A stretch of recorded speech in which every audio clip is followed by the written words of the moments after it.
Magandang araw! Ikaw? Ay, bihes. Bit-bit pang flashlight. Lasahin ko'y gagabi, Ay, oo, at gawa ng arihapon na. Oo, pagkalabas ko nga ng trabaho, ako naligo lamang at patikar na. Ay, ako'y mamamalengke, gawa ng iba kong stocks ay mga ubos na. Ay, hindi ko ngayon matimpla itong aking tsokolate at wala akong kagatas-gatas. Ay, diga, napaka-urgent. Ay, hindi po pwedeng ipagpabukas.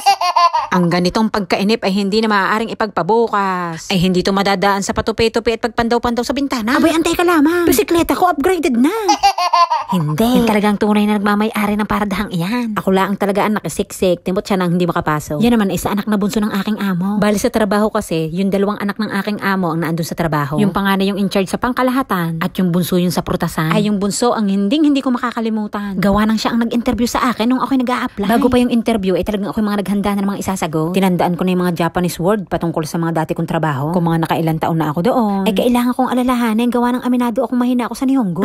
Ay kanda pupuyat pa ako. Ay nang dumating naman ang araw na interview. Ay marunong naman palang mag-English. Ay diligayang tunay. Ay hindi na ako pinahirapan. Ay ang nakakatuwa naman sa mga naging interview ko din sa pag-a-apply. Base sa aking mga naging karanasan. Ay yung mga tanong nila ay talagang interesado lang silang malaman. Patungkol sa mga naging working experience mo. Kung nakailang taon ka. Kung yung naging working experience mo ay nababagay sa a-applyan mo. Kung naaari ka man sa bahay ay mayroon kang kasama. Yung mga ganong tanong ba na pang realidad? Yung hindi mo sila kailangan mapawaw sa mga isasagot mo. Hindi mo sila kailangan i-impress na mga achievement mo. Hindi mo kailangan iyabang kung ilang medalyang isinabit sa'yo. At walang pleasing personality na hinahanap. Ay kainawan nga naman sa atin. Ano? Ay sa atin.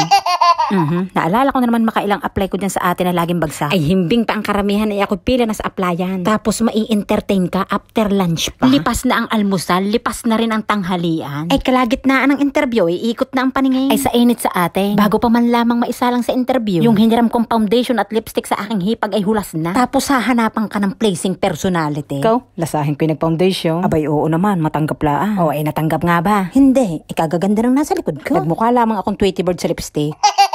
Antay ka lamang at din na tayo sa kasalukuyan. Ay malayo pa lamang, ako may nakakita ng pinagkakaguluhan. Abay syempre ako naka-isyoso. Ay iba't ibang klase ng yamyame. Ay paramihan na maisusok-sok sa supot sa halagang 300. Ay sa una ay pinanood ko muna kung hindi ba galugi. Gawa ng ang supot niya ay medyo maliit eh. Aba, ay pwede naman palang awas-awas basta kaya mong sapuhin. Ikaw? Ay pila agad. Ay ako'y nag-aalala na diyan, gawa na ako'y nakakuha na ng supo. Ako po, may iwan pa yata sa akin yung mga pinagpilian. Ay ako pa naman naiengganyo diyan, gawa na ang gusto kong yamyaman ay nakita ko diyan. Ay inatrasan ko lamang gawa ng mahal. Ay ilang piraso ay 400 mahigit. Ay din 300, marami ka pang pagpipilian. Yun nga laang, parang mauubusan. Yung gramang ang kalabang ko ay isang pamilya. Isinama pa ang lola.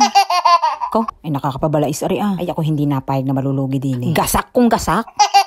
Lasahin ko'y dudurogin ng mga yamyame. Pag agwat ko, pulburon niya. Itataktak na lang sa bibig pag napaibig. Ikaw, ay lasahin ko'y si Lolo'y nakarami. Aray, ako na. It's my time to shine. Ikaw ay hindi pa sinasabing umpisahan ko na, binibistahan ko ng mga dadamputay. Markado kayo sa akin. Laban na laban, ay hindi ko papalugi ari aking 300. Binistahan ko na, ang sa tingin ko'y may lasa ang presyo. Ikaw, ay talagang ako pinagbigyan, ay solong-solo. Ay ang tunay yan, ay pasarado na. Ay nagkataon lamang na nakahabol sa kat-o. Siyempre, inuna ko yung sneakers, gawa ng maliliit para makarami. Tapos nilagyan ko na ng KitKat at yung nakita kong uyamin kanina. Ay nangangalhati pa lamang, ay siguro na may nasa 300 na ito. No? Abay, kwentadong kwentado. Ay napasubo kayo sa magbabalot ng prutas. Ay meron pa ako diyang nabibistahang breadstick. Ay kaso, medyo malaki siya, medyo takaw space. Ay yan naman ang ipapahuli ko. Ay gagayahin ko dun sa nakita ko kanina, pang awas-awas yan. Ay libangan baka mong hanap. Ay hagip na hagip. May ngut-ngutin kami ng mga tropa ko bukas sa trabaho. Nakapaglibang ka na, may pasalubong ka pa, na hindi masyadong nadadagoy ang iyong budget ha. Aba, ay nga ngayon ko naisip, ari palang magandang palaro sa mga bata sa Pasko. Isa ka na pag ako'y nakauwi. Sa ngayon, ako na muna maglalaro. Ari talaga yung ayaw palugi. Ay hindi na kasya, ay ipinatong pa. Ay magagawa ng paraan niya ng tape. Pag ako nagpalaro, walang tape ha. Wag niyo na akong tularan. Ari ay gawaing dupang.